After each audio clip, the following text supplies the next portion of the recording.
네, 이강훈 기자 안녕하세요. 안녕하세요.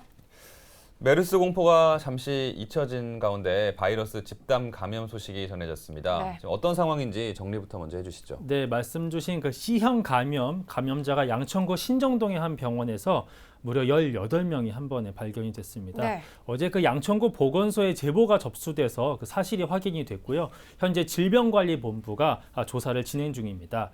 이 C형 감염이라는 거는 혈액을 매개로 전파되는 일종의 바이러스성 감염병입니다. 네. 일상생활에서 전파 가능성은 사실 낮기는 한데 그 주요 합병증 등을 좀 유발할 수 있어서 만성 간경변이나 간암 등을 일으킬 수는 있습니다. 다만 조기에 발견할 경우에는 치료가 가능한 것으로 알려져 있고요. 네. 사람 간의 전파 가능성은 낮은 편입니다. 그래서 환자들도 격리 조치를 하지는 않았고요.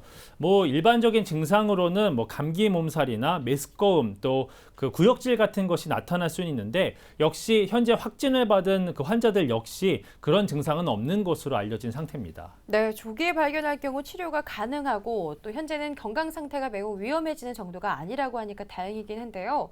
그렇다고 하더라도 어떻게 이렇게 한꺼번에 많은 사람들이 함께 감염이 됐는지 좀 제대로 짚어봐야 될 것 같네요. 네, 이 환자들이 아무래도 한 병원에서 나왔다는 것 자체가 그 병원에서 뭔가 동일한 그런 의료 서비스를 받다가 네. 감염이 되지 않았을까 누구나 추측해 볼 수 있죠. 그래서 감염자들 같은 경우에는 이 병원에서 그 정맥을 통해서 맞는 그 수액 주사 있지 않습니까? 네. 네, 우리가 네. 쉽게 말해서 링거 네. 주사란 말을 많이 쓰죠. 그 주사를 투여받은 공통점이 있습니다. 그래서 어느 정도의 그 원인을 추측해 보는 것은 어렵지 않은데 다만 언제 그 감염이 됐는지는 개별적으로 다 시기가 다를 수 있고 그 시기를 가늠하기가 어려운 게 문제입니다. 네. C형 감염 같은 경우에는 잠복기가 일단 길어서 최장 한 150일 정도 될 수 있고요. 이 환자들이 이 병원을 한 번씩 이용을 했으면 그 시기가 명확할 텐데 대부분 단골 손님처럼 다녔던 환자들이다 보니까 언제 감염이 된 건지 잘 알 수 없는 그런 부분이 있거든요. 그렇겠네요. 그래서 이런 것들을 좀 이제 보건당국이 더 면밀히 조사를 해야 되겠고요. 지금 필요한 것은 두 가지가 있습니다. 첫 번째는 환자가 더 있을 수 있으니까 아무래도 그 개별적으로 이 병원을 이용했던 환자들이 자체적으로 보건당국에 신고를 해주는 것이 좀 필요하겠고요. 두 번째는 해당 의료기관의 조사를 좀 해야 되는데 혹시나 위법적인 의료 행위가 있었다고 한다면 더 면밀히 조사를 해서 어떤 법적 처벌까지 있을 수 있다고 보건당국은 밝힌 상태입니다. 네. 네, 수액에 문제가 있는 건지 아니면 그 바늘에 문제가 있는 건지 수액을 맞는 과정에서 문제가 생긴 건지 아직은 드러나지 않은 상황인 네. 거고요. 네. 이렇게 중대한 감염병이 아니더라도 C형 감염, 집단 감염이 일어났다는 것 자체가 좀 보건 안전에 좀 허술한 면이 있는 게 아닌가라는 생각이 듭니다. 네. 원인을 정확히 조사를 해서 제발 방지에 좀 신경을 써야겠습니다. 네. 자, 다음 소식입니다. 서울시가 중국 관광객을 유치하기 위해서 다각도의 노력을 기울이고 있는데요. 아무래도 젊은 층에겐 인터넷을 통한 홍보 전략이 중요할 수 있겠죠. 그래서 유명 포털 사이트를 통해서 관광 홍보를 펼친다고 합니다. 기자님 자세히 전해주시죠. 네.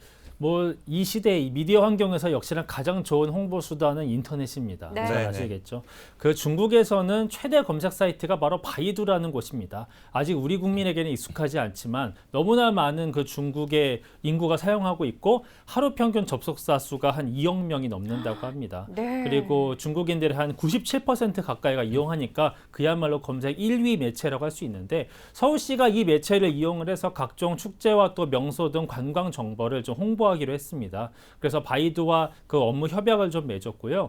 또 서울시가 특별히 바이두 측에 요청을 한 게 있는데 네. 그 중국인들이 바이두를 통해서 우리나라 관광 정보를 검색할 수 있지 않습니까? 네. 특히나 서울에 대해서 무엇을 검색했는지를 좀 분석한 자료가 있을 수 있는데 그것을 좀 바이두가 서울시와 공유를 해주면 좋겠다라고 요청을 해서 아마 그 자료를 좀 받을 것으로 예정돼 있습니다. 네. 그럼 바이두에서 그 자료를 준다고 했나요? 아직 그것까지는 모르는 거죠? 그건 요청만 좀- 해놓은 상태인 거죠? 그렇죠. 네. 줬으면 좋겠네요. 예, 네. 제가 네. 바이두라면 안 줄 것 같네요. 요즘은 그래요? 정보가 다 돈이고 네. 그게 또 아. 경제적인 힘이잖아요. 그렇죠. 예. 다만 업무 협약을 맺었으니까. 맺었어요? 네. 무슨 수도 있겠네요. 네. 기대 한번 네, 해보겠습니다. 고맙습니다. 네. 네. 아무래도 요즘은 신문, 방송보다는 인터넷이 매체 영향력이 제일 크다고 할 수 있을 것 같은데 그 비중을 좀 고려한 얘기인 것 같습니다. 네. 근데 서울시가 구글에 대해서도 또 협조를 요청한 게 있다고 하는 건 이게 무슨 내용인가요? 네, 이 구글은 단순히 서울을 좀 홍보해달라 건이 아니고요. 네. 네. 빨리 수정을 좀 하나 해달라라는 어, 건입니다. 어떤 걸까요? 구글이 뭐 잘못 써놨나요? 네, 사실 너무 중요한 건인데요. 잘못 썼으면 다행인데 아예 쓰지 않아서 문제입니다. 구글 지도에 서울이 없는 겁니다. 매우 심각한 문제라고 할 수 있겠죠. 네. 네, 이건 영문판, 한국어판 모두 마찬가지인데요.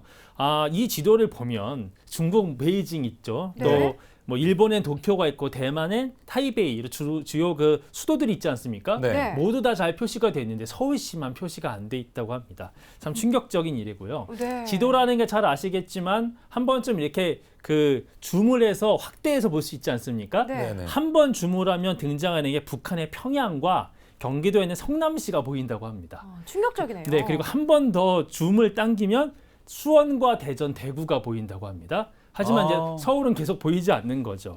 정말 대단한 사실입니다. 그래서 서울시는 구글 측에 좀 지도를 수정해서 서울시를 좀 넣어달라고 요청을 한 상태고요. 네. 네. 다행인 거는 이제 구글 측 반응이 왔습니다. 그래서 조속한 시일 내에 빨리 지도를 수정하겠다고 답변을 받은 상태입니다. 네, 해주겠다니 네. 참 다행인데요. 그동안은 당연히 어떤 해줘야죠. 일이었는지 예. 참 궁금합니다. 네. 구글이라고 하면 참 전 세계인이 모두 이용하는 대표적인 포털 사이트인데 이렇게 대한민국에서도 서울 하나 제대로 표시되지 않고 있었다는 게 참 놀랍고도 씁쓸하네요. 네, 서울 시민으로서 자존심이 되게 상하네요. 네. 예, 세부적인 관광장을 홍보하는 것도 뭐 중요합니다. 그리고 주요 웹사이트에서 또 우리나라, 특히 뭐 서울이 통째로 없어져 있는지 이런 것들은 한번 기회가 있으면 좀 전수조사해서 바로 네. 잡을 건 좀 바로 잡아야 되지 않을까라는 생각도 같이 드네요. 네, 기다려 보겠습니다.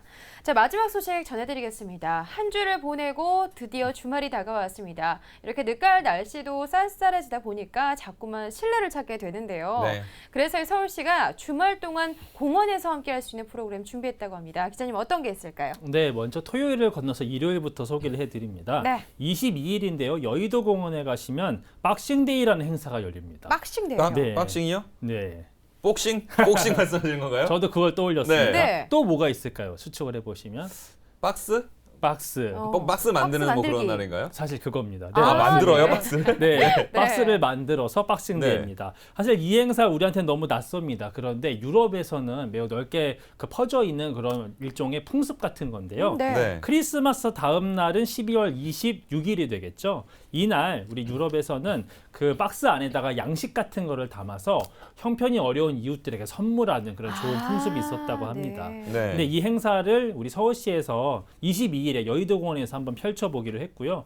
국제구호단체 굿피플이라는 단체가 함께 하는데 자원봉사자를 포함해 시민 한 300여 명 정도가 참여해서 이 박스 안에 뭐 김이나 참기름이나 또 당면 같은 이런 식료품을 포장을 네. 하고요. 근데 굉장히 수도 많습니다. 무려 18,000개 박스를 오. 만든다고 하니까 개인당 굉장히 많은 숫자를 만들어야 되겠죠. 네. 이렇게 해서 지역에 있는 푸드마켓에 전달을 한다고 하는데 현장에 시민들이 좀 이렇게 구경삼아 가셔도 함께 그 일손을 거들면서 의미 있는 시간이 될 수 있지 않을까 싶습니다. 네, 이 박싱데이 참 따뜻함이 전해지는 행사인데요. 의미 있고 또 재밌는 시간 될 것 같습니다.